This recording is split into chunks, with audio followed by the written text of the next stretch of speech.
Hello friend, welcome to it and repeat. আজকে তোমাদের সাথে একদম ইউনিক একটা রেসিপি শেয়ার করছি। চলো, আশা করি তোমাদের ভালো লাগবে। পুরো ভিডিওটা দেখো, একদমই স্কিপ করো না। এটা বুঝতেই পারছো, একটা কাঁচা কুমড়ো দুপাশটা কেটে নিলাম, পেছন দিকটাও কাটতে হবে। কি বলো তো, একটু এইভাবে বসিয়ে রাখতে হবে তার জন্য। তারপরে এই যে ওপরের মুখটাকে কেটে নিলাম, এইটা কিন্তু ফেলে দিলে চলবে না, এটাও কিন্তু রেখে দেবো, এটা আমার পরে কাজে লাগবে।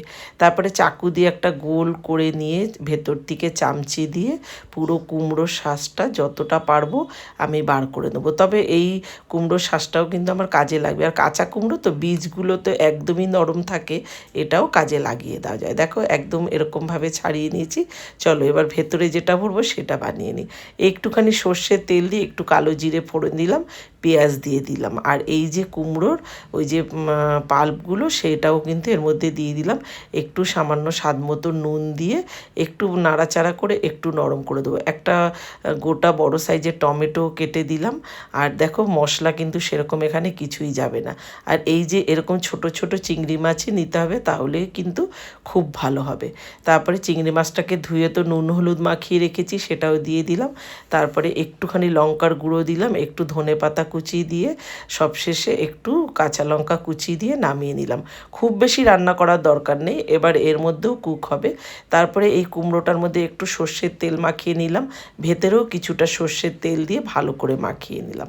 তারপরেই দেখো চিংড়ি মাছের এই যে পুরটা বানিয়ে রেখেছি, দেখতেই পেলে কোনো রকম কিন্তু কোনো মশলা না।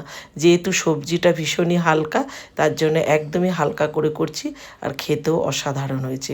কোনো রসুন বাটা বা কিচ্ছু দিইনি, শুধু পেঁয়াজ টমেটো আর ধনেপাতা কাঁচা লঙ্কা দেখতেই পেলে। তা সেই দিয়ে একদম ভরে দিলাম এর মধ্যে। আর এই যে হলো মুখটা কুমড়োর, এটা দিয়ে 3টে টুথপিক আমি এর মধ্যে দিয়ে দিলাম। দিয়ে এবার আমি এটা না মাইক্রো ওভেনে ভরে দিলাম। আর মাইক্রো ওভেনে দেওয়ার সময় একটা বাটিতে না এরকম একটু জল রাখতে হবে, তাহলে ভাপে খুব সুন্দর হয়। আর আমি তো মেয়ের বাড়িতে আছি, তাই মাইক্রো ওভেনটা ব্যবহার করলাম। আমার বাড়িতে মাইক্রো ওভেন নেই। মাইক্রো ওভেন যার বাড়িতে নেই তারা এয়ার ফ্রায়ারেও করতে পারো, কিংবা এয়ার ফ্রায়ারও যদি না থাকে, একটা কড়াইয়ের মধ্যে জল দিয়ে যেমন ভাপে রান্না হয়, একটা স্ট্যান্ড বসিয়ে নিচে একটা প্লেট দিয়ে অবশ্যই বসাবে, কেননা ভেতরে ওই তেলটা কিন্তু যখন রান্না হয় বেরিয়ে আসে, তার জন্য ওই প্লেটটা কিন্তু অবশ্যই দেবে। আর মাইক্রো ওভেনে আমি টাইম দিয়েছিলাম 17 মিনিট। আগে 10 মিনিট দিয়েছি, দিয়ে দেখি হয়নি, তারপরে আবারও 7 মিনিট দিয়েছি।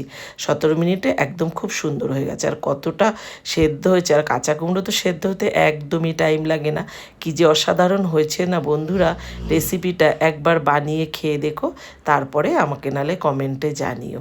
তা যাই হোক, কমেন্ট তো তোমরা কিছুই করো না, প্লিজ একটু কমেন্ট করো কেমন লাগে তোমাদের আমার এই রেসিপিগুলো। আর চলো একটুখানি তোমাদের কুমড়োটাকে ভেঙে দেখাই কতটা সেদ্ধ হয়েছে। আর দারুণ টেস্ট হয়, একবার বানিয়ে দেখো বন্ধুরা, তারপরে বলো কেমন হয়েছে রেসিপিটা। যাই হোক, ভীষণ সুন্দর। আর কুমড়োটা দেখতেই পাচ্ছ কতটা সুন্দর সেদ্ধ হয়েছে।